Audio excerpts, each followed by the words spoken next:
Welcome back to the Mookie Chilson channel, and for the first time in forever, you are looking live at the Pinhole Holy Grail Wall of Fame. Any of you who have been here for a while know that the very first video I ever published to this channel was the establishment of the Pinhole Holy Grail Wall of Fame with that 1954 Topps Willie Mays you see there in front of you. And the reason is I view these cards, every card you're seeing there, has a pinhole because they are victims of love. They are the cards that were displayed by their original owners in the only way they knew how, or the best way they knew how, back when they were taken out of packs originally. The people who own these cards loved them. They loved them so much that they wanted them on their walls so that they could look at them and keep them out on display. Just the same way you or I might display a graded card on a shelf, this was the way they displayed them, with thumbtacks or Graphco map tacks, which is my preferred method currently. But this is them, and all of these cards have pinholes in them. All of them would be worth something. Some of them, a fair amount if they were in better condition. But these are all victims of love. I like to restore them to their former glory and treat them with the care and love that they were once given decades and decades ago. And so you'll notice a couple things in the tour of the Holy Grail Wall of Fame. There's a lot of real estate, a lot of cork showing. Originally we filled up a medium-sized cork board and had to expand. The fat cats at the world headquarters decided to open their wallets for some more cork, but we need to fill up that cork, and I have some cards tonight that I will fill up the cork with, including the first ever Holy Grail Wall of Fame rookie card. An iconic Topps rookie card is going on the wall tonight. You are going to want to see that. And the other thing I wonder if you notice is that you are looking live at these two guys, Willie Mays and Gil Hodges, for the New York Giants and the Brooklyn Dodgers. Two New York National League teams. These are the two New York National League teams that left New York in the year 1957 for the West Coast. And when they did that, they tore the hearts out of Giants and Dodgers fans across the East Coast in the Eastern Seaboard, particularly in Manhattan and the Bronx and Brooklyn and Queens and New Jersey. People were devastated when these teams left, because just imagine, close your eyes and imagine that happening. Your team, just after successful years, and both of these teams won World Series in the 50s, and then they up and left, and they went to San Francisco and Los Angeles. And so the SF and the LA are on those hats. And so for, 5 years, there was no National League Baseball in New York. And that team that rectified that situation, the team that attempted to revive the hearts of the New York fans, the National League New York fans that were left by the Dodgers and the Giants, was the New York Mets, who came around in 1962. And all right, stick with me here. In 1962, the New York Mets put up the worst season in the history of baseball. It was a wood chipper season. There was an expansion draft. They took a lot of players from the Giants and the Dodgers and tried to piece it together. But they also brought along some younger players who they hoped would develop into all-stars. And while Al Jackson never really quite became an all-star in his playing career, Topps did give him an all-star rookie card in 1963. Why did they give him an all-star rookie card? I guess he was the best left-handed pitcher of the year in 1962, but that is really not saying that much, because if we look at the back of the card, I don't know if you can see the win-loss column there. I'll try and hold it steady. Al Jackson went 8-20 in 1962. He lost 20 games. 4 of those 8 wins were shutouts, by the way. But of the 120 losses, Al Jackson racked up 20 of them. They just sort of fed him to the dogs.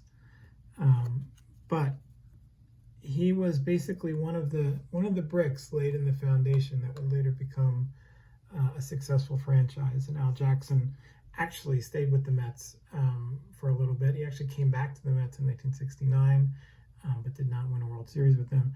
He came back to the Mets as a coach later on, taught Ron Darling how to throw a split-finger fastball in 1982 to help the Mets, in the 80s. But somebody loved Al Jackson enough and was so hopeful about National League Baseball in New York that they turned Al Jackson into a victim of love here. And see that pinhole right through his cap. So that will go back on the wall. Speaking of which, now sometimes the Pinhole Holy Grail gets a marked up card. These are my favorites. When a Yankees player comes to the Mets, particularly a Hall of Famer, yeah, I'll take that. And some kid could not wait for the next issue, 1965 Topps. They had to scratch in there Mets coach under Yankees. So Yogi came over from the Yankees to the Mets and helped as another brick in the foundation of my team. And then there was this guy, Gil Hodges, who you saw in that 54 Topps. This is a 68 Topps. And Gil Hodges came to the Mets in a trade in the offseason, 1967.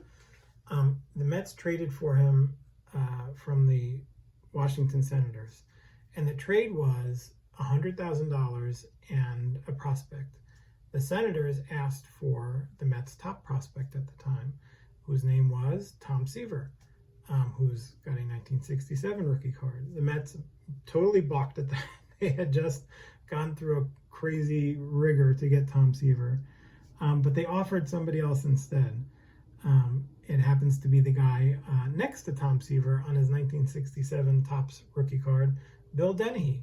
So the man Tom Seaver shared a rookie card with, Bill Dennehy, went to the Washington Senators with $100,000 for Gil Hodges, who, as you can see, is now wearing that Dodger blue Mets cap with the orange New York proudly. And he would, of course, help change the franchise. And let's see, can you see it? There it is. There's the pinhole for old Gil. And Gil was a huge, huge turning point for the Mets. And then, so was this guy. Here's Tom Terrific, the greatest Mets player of all time, the franchise. And I think this is his greatest card. It's just sort of his version of the 52 mantle with the blue sky looking off. Of course, it's not totally comparable, but he's got his rookie trophy just like Al Jackson did, and we all know what he did in his career. Some kid stapled him to something, and you can see the holes there.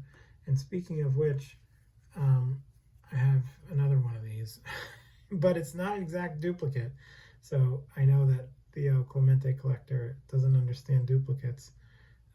Some of us have problems, but this is not a duplicate because this is a first at the Holy Grail Wall of Fame. This is an O-Pee-Chee card. This is a Canadian Tom Seaver card, and it is a Canadian pinhole card. As you can see, that big old crater gash in the back that went right through the All-Star Trophy. So some young Canadian gentleman decided that was the right place for the tack, and Tom Terrific went up on the wall. Well, he'll go back there tonight. And like I said, there is a iconic Major League Baseball Topps rookie card, one of the best rookie cards in the post-war era that I'm sure many will agree. And it's also a 1968 Topps card. And I think you know who I'm talking about. There's an iconic Topps rookie card in 1968 that jumps right out at you. And I think with the theme that I've been building up to here, you can probably guess who the Topps rookie card is. It's a dual player card 1968 Topps. We've seen Gil Hodges and Tom Seaver and all these Mets players, so I think you know who's coming up next from the 1968 Topps card. And here it is. You ready? Here it is. 1, 2, 3. Johnny Bench. Did I fool you?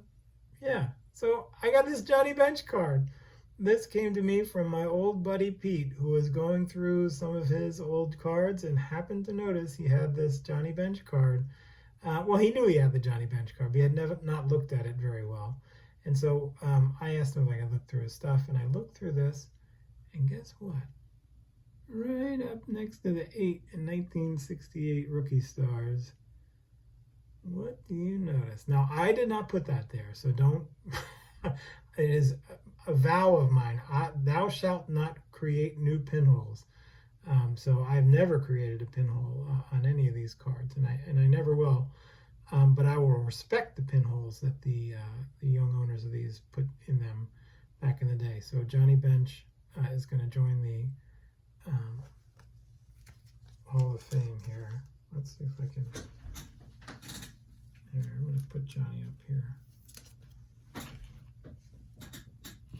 Put Johnny here. And I'm going to put Tom Terrific over here just to fill out the. Maybe I'll put Al Jackson over there. What do you think?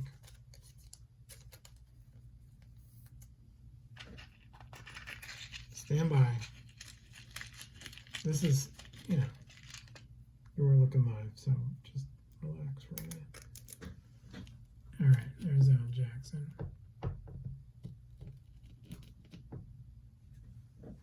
All right, so Al Jackson is now next to Gil Hodges. Johnny Bench is underneath Frank Robinson. And next to Pete Rose, there you go. Not everybody's has to be a Hall of Famer here, but so these are the cards. We'll put Tom Terrific up later, and we'll put